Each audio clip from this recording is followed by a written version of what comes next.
In this lesson, we will cover the different options you have when working with multiple objects. In the editor, there are two ways you can combine objects: gluing and grouping. First, let's look at gluing. You can see here I've placed a few objects that I'd like to glue together. There are two ways to glue objects in the editor. The first way is to select all the objects you want to glue.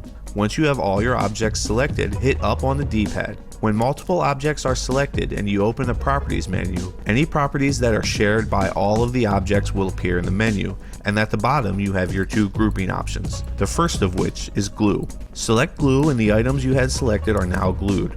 Once the objects are glued, this little yellow square will appear with dotted lines connecting it to every item included in the glue group. This yellow icon also represents the pivot point. Once glued, your objects will now act as one object. Activate physics on it and it will move as one big object instead of a number of small objects. Selecting any object in the glue group will select the whole thing. If you need to select a single object in the group, simply hold LB while making your selection. You can also hold LB and leave your cursor over the group, and after a few seconds it will highlight the whole group.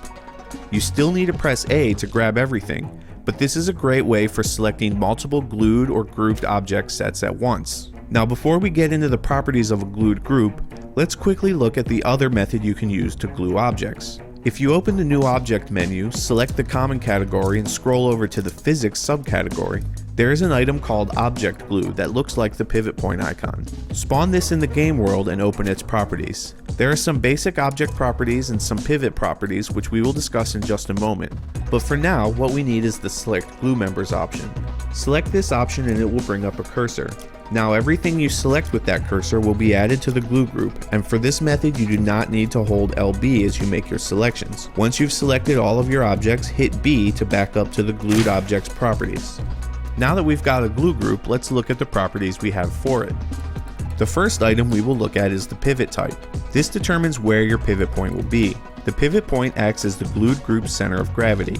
Moving the pivot point will redistribute the weight of your glued group and change how your object moves and reacts to outside force when physics are active. Mass center will place the pivot point based on the mass of the individual glued objects. Center will place it based on the position of the objects, ignoring their weight. And finally, with manual, you can place the pivot point wherever you like. Note that it is possible to grab the pivot point in the editor and move it around. If you do that, it will automatically change this setting to manual. Unglue objects speaks for itself. Select this and your glue group goes back to being just a pile of objects. Select pivot is just another way to grab the pivot point. This comes in handy because often your pivot point will be in the middle of an object, making it very difficult to select with the cursor in the editor. With Select Glue Members, you can add more items to your glue group, and Save to Favorites we will cover in just a moment. But first, let's cover grouping. You can group objects in the same way that we first glued objects. In the editor, select all the objects you want to group, then open the Properties menu. Scroll down and select Grouped Objects, and presto, your objects are now grouped. The big difference between gluing and grouping is that grouping only combines those items in the editor. For all intents and purposes, they are still all separate objects. If you activate physics on the group, when tested, the group will fall apart. It's basically just an easy way to move, copy, or otherwise work with a number of objects at once. As with the glued group, selecting one item in the group will select the whole thing. You can also hold LB to select individual items in the group. There are only a few new options to adjust in the Properties menu. First, just like when we had multiple items selected, any shared properties between all items will appear here. So for this example, we have a bunch of physics properties which we've already discussed. Next we have the option to turn our grouped set into a glued set, and we can of course also ungroup the objects.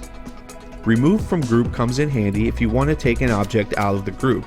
For this you will need to use LB to select just the object you want to remove. Open up the properties and hit remove from group. Now that item is no longer part of the group.